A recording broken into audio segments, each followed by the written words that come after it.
afternoon, people of the universe. We are the Highwaymen. Greetings, everybody. It's jolly good to see you. He's Jay. And I'm Steve. Yes, something like that. Something like that. He's little Lord Fauntleroy. Today, we've got a video for you of an American guy. He's got his own channel called Wolterworld. In fact, let me click it on so it gets going on. And he's a professional tourist, I think. Basically, he travels all over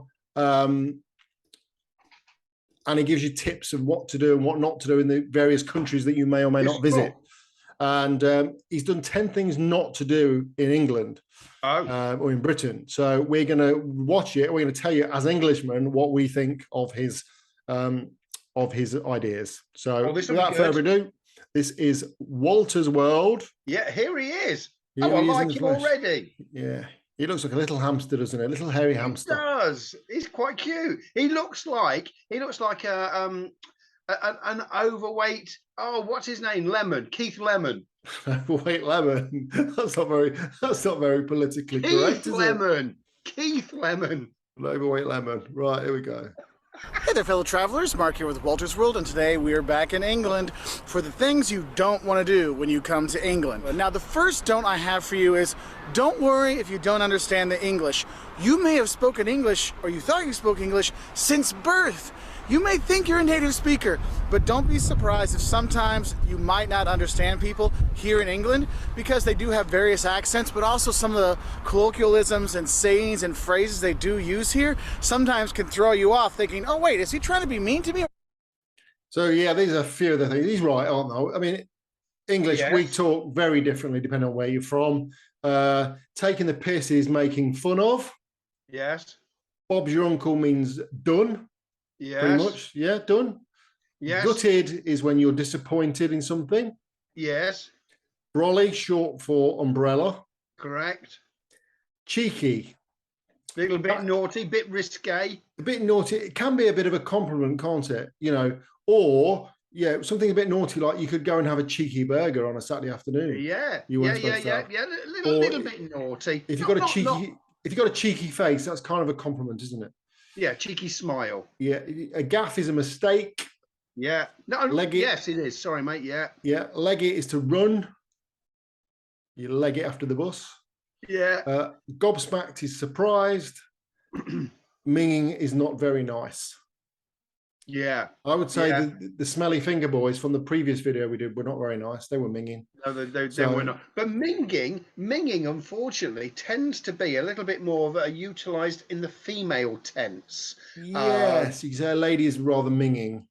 Yeah. No, though, you could say you went into a flat that was minging. Yes, but you don't say about a bloke, do you? He was minging. Girls, well, you wouldn't say that, but a girl might. You don't know what girls might say. Oh, yeah, that's true enough. That's true enough. You're not going to say that bloke. That bloke's minging over there, are you? Can I just say, before we go any further with this as well, number one, he's clearly not in England. That's superimposed in the background. You can actually see the black line around him.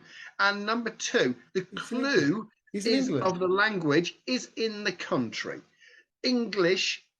England. I'd love to say it originates from England, but it doesn't actually. It originates from French. But nevertheless, it doesn't originate from America, does it? So the words that when he says you might think you speak English, well, you kind of do, but it's a bastardized version of it. Just putting it out there. It doesn't just come from French. It comes from French, Spanish, and German. It's a mix-up. It's a hash-up. It is. Right, let's carry on. Is that a joke? I'm not sure. You know, and the humor here can be very different, so don't worry if you don't understand the English. The second don't be scared of the food. Now, don't expect to have a culinary masterpiece every day here, but don't be scared to try. Scared? That's an insult. I think That is an insult. I think I'm going to let him feel the weight of my glove and challenge him to a duel. I am offended by this. Yes. I am seriously offended. So for someone who lives on freaking burgers and cheese, don't be scared. What is the scary about a fish and chip? What the frick is scary? What's so scary about Toad in the Hole or Spotted I've just Dick? realised, Jay, the clue is right there in the middle of us. It's green. It's peas. They're called vegetables, Americans. Yes, don't be scared of them. Hey, careful what you say to our American friends. We've got a lot of American subscribers, I'm sure. I'm Let us know joking, where you. guys. Let us know where you're from. We want to know where you're from. Tell us in the comments, please. The food. I know a lot of people talk about England, and it's kind I've got to be honest. That don't look very appetizing, does it? I mean, even the plate's off. Let's be fair. I'd send that back. Peas in there again, though. Peas are in there. Look. Peas are in there. Peas on. And the other thing, Americans watching this, the portions are nowhere near as big as in America. Here's a story. We went to Las Vegas, and the night before I went to Las Vegas, I was in a pub and I had some breaded mushrooms. And literally, there were 5 breaded mushrooms. And then when we were in Vegas, a couple of days later, I ordered breaded mushrooms, and I got 40. You know, I mean, that is the difference between America and England, honestly. And that's deadly serious. That was the same weekend, right? Wow. oh, there's cool sights in the countryside, but the food, oh my God. Look, I've been coming to England for about 20 years now, and I actually have seen the food getting better. There's tons of international food, there's tons of different restaurants throughout the country, but the thing is, the traditional English food can be pretty fun. If you go to a pub and you have, your steak and kidney pie, or your shepherd's pie, or you go... What's that? What is that? That's that looks Chinese. Like, that's Chinese, like dumplings. Yeah. Steamed dumplings over there. Yeah. And I've got to be honest, I don't know what the... It does say England has tons of international restaurants. And if you do come to England, you've got to have an Indian meal, because we do have fantastic Indian restaurants. Yeah, that's true enough. For a Sunday roast, I mean, it's Sunday tomorrow, and I'm kind of excited to hit the pub to have a Sunday roast with Yorkshire pudding. You'll be surprised that you might actually like the food here, so don't be scared about the food, okay? It can work out just fine. Now, the third don't I have for you is don't just stay in hotels. One of the quintessential parts of coming to England and driving around England and going through England is to stay in the B&Bs, the bed and breakfasts, because they have a whole network of B&Bs throughout the countries, in big city, in small towns, in villages out in the countryside, and it really is a quintessential part of visiting England, because what's cool is you're staying with a family and they're going to talk to you, they're going to give you the tourist information, they're going to give you the stories, the history. You're in their home and you see, wow, so this is how English people live, this is how things are. So I saw some American guys reviewing this, actually, and a bed and breakfast isn't quite as he said. You're not staying in somebody's home as he's describing it. Typically, a bed and breakfast is an oversized house, maybe with a few, 10 bedrooms maybe, and people do live in part of the building, and they run it as an hotel, but it is running as a hotel. You're not staying in there with them in their house. You're not going in their lounge with them at night and watching television, or going in their kitchen in the morning. Coronation Street. Yeah, it's not that kind of thing. It's just a kind of a bit like a boutique hotel, pretty much, isn't it? Good description, the family will live on site, pretty much. And it gives you this cool idea, and that's one thing I really want to say is, look, you're not staying at Ibis all the time, okay? Go stay in a B. You can't really see on that photograph, but that top pin, you're looking at it, it's at the bottom there, and it's plastic. Yeah. that's actually the earth plug, yes. Right? The earth pin, and that is the one. Our sockets, there's 2 little flaps, so where that whole thing goes in, there are 3 holes, but they're blanked off, and the bottom 2 will only open once that longer top pin goes in. So that top one opens it up, but they're not even live until the top one goes in. No, trust me, mate, they are. Are they? I promise you. I promise you 100% that they are. So if you were able to if you put that in upside down, for example, and pushed open that top flap and exposed the bottom 2, I promise you they are live. Okay. I 100% promise you. So yeah, we have an earth, which the idea is, if something happens bad and the electricity short circuits, then it goes directly to the ground through the earth, not through you. That's the whole point of it. But much safer. You're absolutely right. Much safer. So you can really get a feel of the place. And one of the really best parts, if you're going to some of these smaller towns and stuff like that, stay in the B&Bs. Sometimes your only option, but it's definitely the best option when you're here. And also, to tie it in with the second thing about the food, Usually you get a full English breakfast with it, you know, with the, the black sausage, and the bangers, the normal sausage, and the beans, and the toast, and the eggs, and the fried tomatoes, and mushrooms, and all those things. And it just feels like a really special experience. Now, the fourth don't we have is don't be scared to drive. I know they drive on the left-hand side of the road here, which can be a little confusing or off-putting for travelers when they come here. But the thing is, public transport is really kind of expensive here. Taking the train throughout the country, oh my God, it is expensive. So you're going to... The trains are expensive, but if you stay in London, then obviously you're not going to want to hire a car. You won't need a car in London because the trains are much better in London. Yeah. And also, if you are going to hire a car, make sure you order an automatic, because most of our cars over here are manuals. And I know people from America just don't drive manuals. So order an automatic. Want to rent a car because you can underground system too in America, which works very well. You can just hop on and hop off of that. That's not expensive. Not expensive. You can just buy a zone ticket and just plow around it if that's what you want to do. Get to all these little tiny villages and see the stately homes and, you know, that Downton Abbey stuff you want to see. You can go and see those things with your own car. So don't be afraid to rent a car here. However, I will warn you, when you first driving on the other side of the road, it is a bit, you know, off-putting. You're like, oh my, am I going the right way? And then when you hit your first roundabout, good luck, my friends. Good luck. But if you get a sat nav, it tells you which way round to go around the roundabout. That it helps, but they are quite daunting if you've never done one. Yeah, don't be scared to drive because you want to say it's true. I mean, I remember doing my driving lessons, and you get that Saffron Lane Island. I don't know if you ever, you must have done that as well. Pork Pie roundabout. Yeah, that was always a bit traumatic. Yeah. Drive throughout this country, and if you are going to be driving, I do recommend getting the GPS for you, because when you're driving the other side of the road, you're going to be so concentrated on that sometimes you'll miss the turnoffs and stuff. And with all the roundabouts and everything, GPS just a lot easier to deal with. I'll just tell you that one right now. Another thing that kind of deals with that other side of the road driving is don't forget to look right when you cross the street. Look, they're driving on the left side of the road, so the cars come from the right, not the left. And I can't tell you, I've been in York, I've been here in London, I've been in Cambridge, Brighton, throughout most of the districts around this country, and tourists from everywhere in Europe and everywhere in the US, they come walking in and they look left, and the car is coming this way, and it's like, beep, beep, oh my God. And you have that almost death-inducing moment. So don't forget to look right when you cross the street. Remember, it's right, left, right, because the cars are coming from that way, because they drive on the left hand here. And don't forget to go around your hamster wheel really fast. I can't stop seeing little hairy hamster. His name properly. Look. I think that's his surname. It's Mark Walters. Okay. Left-hand side. So please don't get killed, okay? So don't forget to look right. Don't get killed. Now the sixth don't we have for you is don't think that London is England. London is a great city. It's an international city, but it's not all what England is. It's like saying, I went to New York, so I saw America.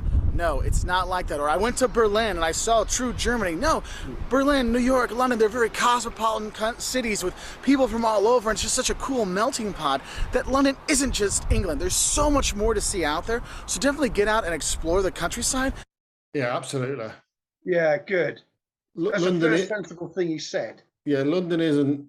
I mean, look, I like going to London. I've been a few times, not very many, but there's so many nice places out there. Lincoln, Stratford upon Avon, Bath, York.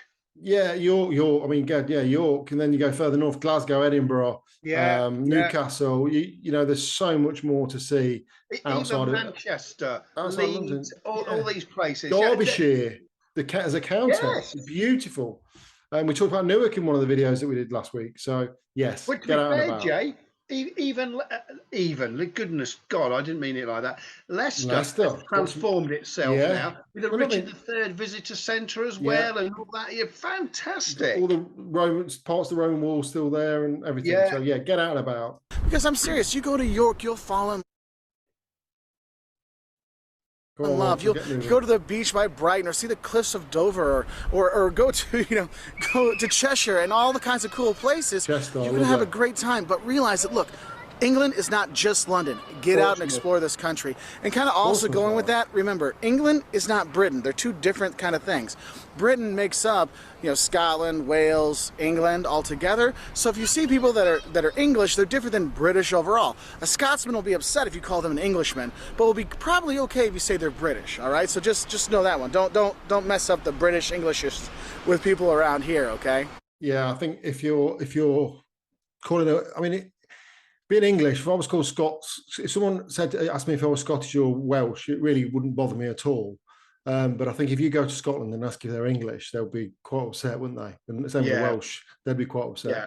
So get it right, people. Now he's warming on me now.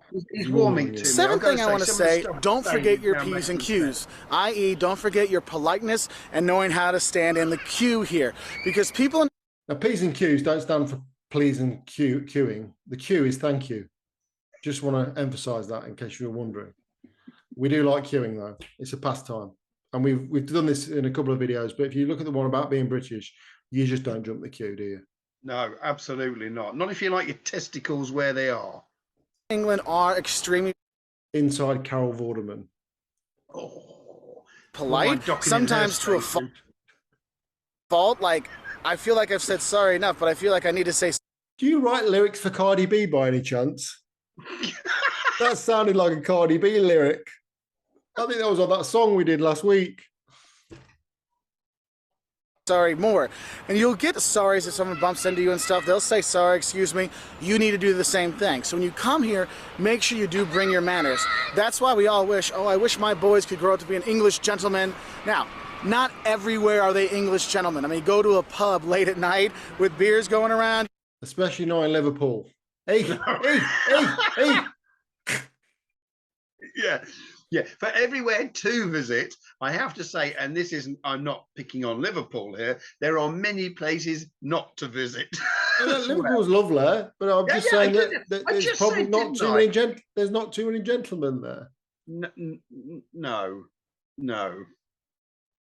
You'll be like, what? There's no English gentleman here. Yeah, there is that. But in general, manners are a very important thing here, so make sure you don't forget your manners. But also, don't queue jump, i.e. don't butt in line. They do not like that here. They are very much, we have our line, you stay in your line, you do not mess with the line. So get to the end of the line. So... I wonder if anyone's actually used those as garbage bins. I bet somebody's made that mistake, not kind of realising. But yeah, that is a post box. That's rather a large post box, I would say. That is huge, isn't it? That's perfect a huge one for disposing of pizza boxes. Not so very good, I wouldn't have thought. Only small, very small pizza boxes. Very small pizza boxes. Just know that. That's one thing I see that get most of the tourists where people get upset is the line. That's the public toilet. And these are for phone calls and tourist pictures only. No, that's the public toilet. Oh, I see. Right. In case you're wondering, that's where you go for a pee. Yes, there you are. And butting and stuff, because, you know, Germany, it's like a mad rush for a door or something like that. Here, we'll wait in line. It'll be fine. Let the people come out of the tube. We'll go into the tube. Let people get out of the train. Let people get in the train. So you do have that. So don't forget your manners, okay? Your P's and Q's. Don't forget those. And the 8th thing you don't want to forget when you come here is a raincoat. Now, I've been here and I've been very lucky. This is my 4th day here and there's still no rain. So yes, it does happen that it doesn't rain here. It's not like it rains every day in England, okay? But I will say, if you are going to come here, even in the summer, bring a light waterproof jacket, but more importantly, bring waterproof shoes, because that's where... It doesn't rain as much as they say, and I will say, compared to other places I've been in the world, the weather forecast is much better over here. So if it says it's going to rain tomorrow, it will rain tomorrow, and it will not stop raining. So yeah. You're really going to get wet, because you can buy an umbrella for like £5, £10, no problem. So, but just don't forget that waterproof jacket, because you will eventually need it, okay? I'm not going to lie to you. I've been very lucky this time. I've been coming here for 20 years, and this is probably the 2nd time I've actually had like nice weather the whole time. So it's awesome when you have it, but it doesn't always happen. And the 9th don't I have for you is don't forget to go to the pub. This is definitely a pub culture place. Go and have your pint, enjoy the talking, the people, all kinds. Apart from in Liverpool. No, that was a joke. What did you say? I didn't hear it. Don't forget to go to the pub. Yeah, you've got to go to the pub. It is a part of it. I think the whole English culture is built around a pub. Well, every town and village has got a multitude of pubs, haven't they? One church and several pubs. Tells you everything you need to know. That's it. Stuff, and you will enjoy it. So I hope that helps you know what don't to do when you are here in England. If you want to learn more, 5 things you love and hate about London, 10 things that'll shock you about England. There you go. All right. When he first started talking, I did not like him. I thought, you know what? All you're doing, mate, is dishing here. You're just giving out stuff saying, I've been over here and I really don't think it's that good. So that's what I'm going to share with you. But towards the end, he did say some very sensible things, to be fair. Yeah, I think he was trying to do a kind of a positive, negative thing. There are 10 things to do in England and stuff like that. But I think he's trying to do a positive, negative, just to tell people to be aware of the things. It's more about, the things not to upset people, I think, more than anything else. But that was Wolter's World. He's got a good channel. He does a lot of different places. It's definitely worth checking out if you're thinking of traveling and finding out where to go. We just thought we'd give you our insight as Englishmen for anyone who's from abroad who wants to look at his channel and see what they think. That's all from him, all from us today. Thanks very much for watching, and we will see you next time. Good to see you guys. Have a great one. Cheers for now.